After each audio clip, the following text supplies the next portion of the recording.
This video is brought to you by OneBone, the first ever size-inclusive big and tall brand. Click the link in the description and use code FULLMOUNT for 15% off your first order. More information later in the video. Robert Whittaker responds to backlash from fans over his breakdown of Alexander Volkanovski's loss to Islam Makhachev. If you didn't hear what Rob initially said, to sum it up, he said Volk should not have even taken the fight because you need to be fully prepared for a guy like Islam. Rob thought he was being too harsh on Volk after the episode, however fans in the comments thought otherwise. Rob got a ton of backlash from fans saying that he was downplaying Islam's performance. Here's what Rob had to say in response on the most recent episode of the MM Arcade podcast. I do want to address, let's get straight into it. Let's just address the elephant in the room, okay? Because you guys ruined my day, okay? You ruined my day. You guys were just hammering me about defending Volk, giving Volk excuses. Some guy said, in what world does being gassed protect you from a head kick? Okay, I think that's a bit naive. I think, the more tired you are, obviously, the easier it is going to be to land a head kick, and yada, yada, yada, okay? I'm sorry if I underplayed Makhachev's achievements in beating Volk the way he did. That was not what I intended to do. Nor, even if it's how I made it sound, I'm sorry for that.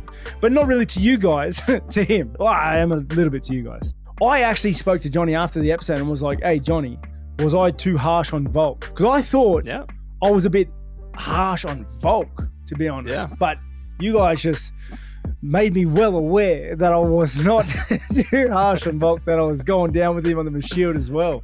No, I do not take anything away from the way Makhachev did to take on the newcomer, to take on a guy that gave him such a hard time in his first fight, to have such a performance, to adapt to the change in opponents, to do what he did that night. Unbelievable, unbelievable. And I think he is he's got all the ingredients to be one of the greats. I really do. What I was trying to do last episode was highlight that I don't think Volk looked as fast as he had in the first fight. I don't think Volk looked as lean as he was in the first fight. I don't think he was moving with as much fluidity, which he was a little bit sluggish. This is just what I saw, my take on the fight, right? When a gas tank is your biggest weapon, I think pretty early on we saw that it wasn't the same. I'm not making excuses for Volk. I'm just saying how it is. I don't need to make excuses for Volk. He took a fight on 11 days notice and got worked over. Jorge Masvidal believes Kamaru Usman would have knocked Khamzat Chimaev out if he had more time to prepare.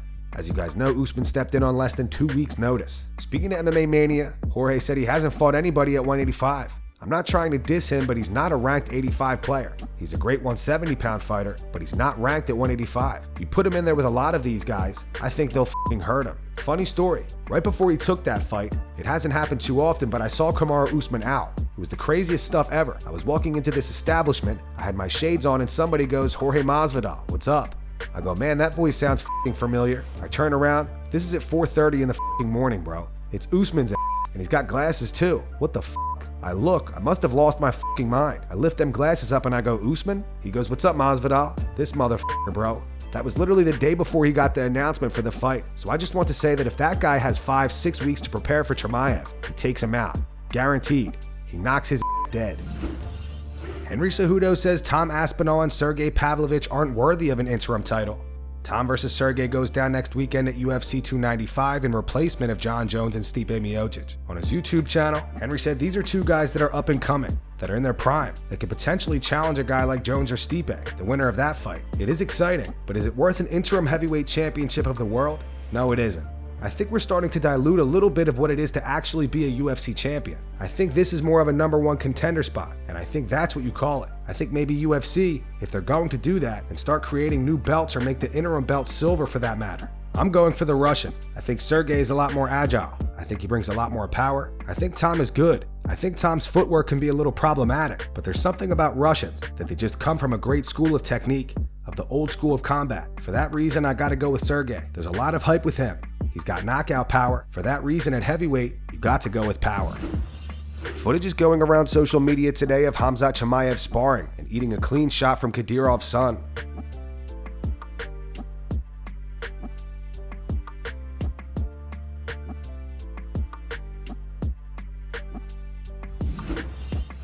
As mentioned in the beginning, this video is brought to you by OneBone, the first ever size-inclusive big and tall brand. OneBone tops range from size medium all the way to an 8XL, and bottoms ranging from waist size 30 to 65 inches. Not sure what size you are? OneBone has a fit calculator that nails your perfect size in less than 10 seconds. They are primarily focused on the fit and premium fabric of their clothing. You can find your favorite fighters rocking OneBone. This by far is the best. Actually have things that I actually wear, real drip, real attire, real things that you can wear out.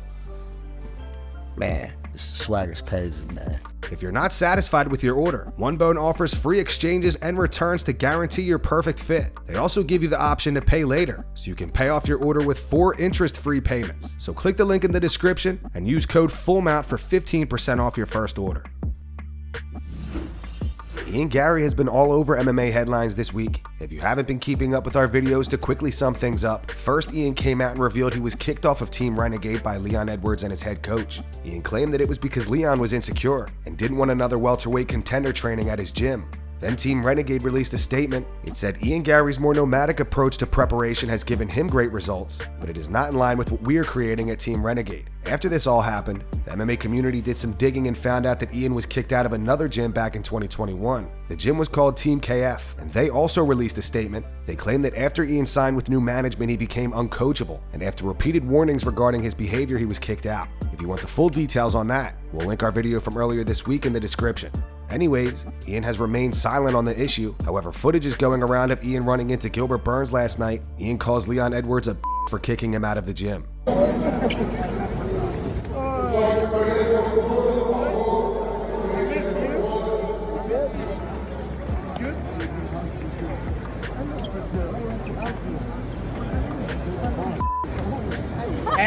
Because Leon kicked me out of the gym. And that's going to wrap it up for the news. Thanks for watching. For daily MMA news and content, subscribe to Full Mount MMA and click the bell icon to be notified when we post videos. Here are the 3 top comments from last video. These comments are in reference to Dana White claiming that he didn't even watch Francis vs. Tyson. The first one's from Adrian. It says, "Come on, we all know Dana was watching and fuming at the same time." The second one's from Zach H420. It says, "I find it hard to believe that Dana didn't watch the fight. He watches boxing on his phone cage side during his own events. Why wouldn't he watch it in the middle of the day, on a day UFC has nothing going on?" And the final one's from Lorraine. It says, "Dana was definitely punching the air during the Francis fight. Come on, Tyson." Those were the 3 top comments from last video. If you want to be featured in the next one, all you have to do is comment down below. And if you missed yesterday's news, click the video on screen right now to get caught up.